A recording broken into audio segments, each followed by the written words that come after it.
So this is my Beta Evo 200, and just wanted to discuss some pros of owning a trials bike real quick.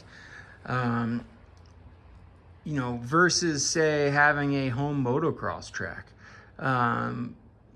Trials bike, low maintenance. This bike takes no maintenance basically. I have never tightened the chain on this thing. It just does not apply those forces. This rear tire is 3 years old.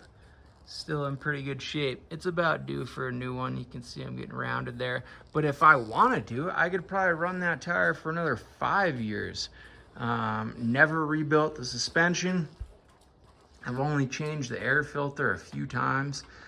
Changed the transmission oil every once in a while. And that's really it.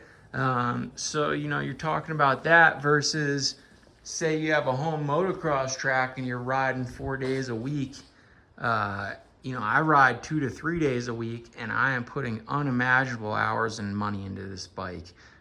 It takes a lot of work to keep a motocross bike in tip-top shape, and if you ride, you know that. And having a home track would just add to that. So another thing about a home track is prep. So trials, I take my excavators and whatnot, and you don't need to have heavy equipment. You don't need, you have a chainsaw, chop up some logs, you don't even need that. You go to Home Depot, buy, wood and make man-made features out of wood if you're a carpenter. Or just work on your balance and just do figure eights if you don't even have that much space. You could literally have a tiny backyard and use one of these things. I mean, one of the most fun things that I do on this is just doing slow figure eights in my driveway or in my road. It really is kind of fun. But, again, track prep. I stack up my logs, stack up my rocks, it's done. I don't need to water it, don't need to prep it.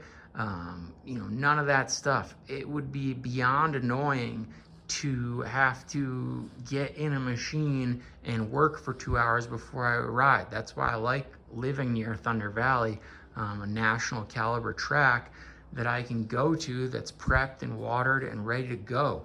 And the fast guys are there laying in the good ruts. If you have your own track, I'm not gonna be able to lay in those good deep ruts that the fast guys lay in. I would almost have to make artificial ruts. So yeah, it really is a treat. And that's why I love going to Thunder Valley. I treat, when I go ride, and I've taken this from trials, I take a section of the track and I treat it like trials. So I'll take from the finish line jump to the Thunder Valley sign. And I'll say, okay, I'm gonna assign myself points. If I take a foot off the peg, that's a point. I sit down too early in a corner, that's a point. If I sit down at all in a corner that I'm not supposed to sit down in, that's a point. If I come up and out of the rut or go too far inside, that's a point.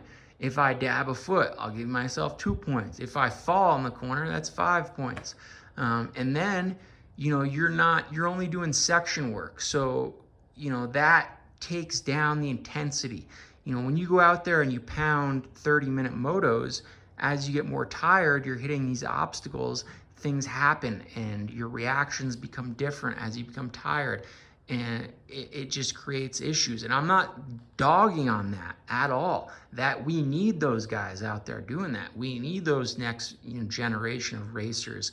It's just I'm a middle-aged guy. I got responsibilities on Monday. I'm a father, I'm a husband. I need to be able to do stuff. So for me, working sections, I'm able to go ride that section, peel off the track, take a couple breaths, hit the section again. And for me, that's even safer than trail riding. Because when I'm out trail riding, new things are constantly coming at me that I have not seen yet that day. When I'm doing section work at Thunder Valley, I am hitting the same 3 to 5 ruts over and over and over and over and over again. And it becomes familiar.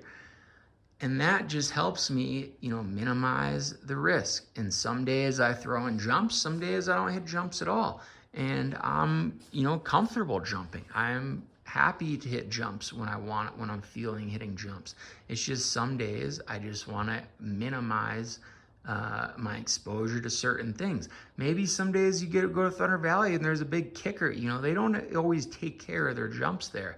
And that's why if you're a rut, you know, fanatic like I am, that place is magical, but then sometimes the jumps can be messed up or this or that. So maybe you're not hitting the jumps one day. Maybe one day you get there and jumps are perfect and that's the day you're feeling it. So boom. But that's how you minimize risk, and that's how trials has opened up so many new doors for me and opened up my thinking to it over the past few years. It's just an amazing tool, and you know, when you say trials, people's head goes to the spandex and all that stuff. I mean, I wear my boots, my work pants, and that's how I do it. As a dude who's never owned or operated skinny jeans, I am certainly never gonna slide into a pair of spandex, but you know, that's not what this is about. It's about having fun, balance, working on technique, all those things on a low maintenance bike, low maintenance track. All these good things come from trials. So if you're thinking about it, I suggest you give it a try.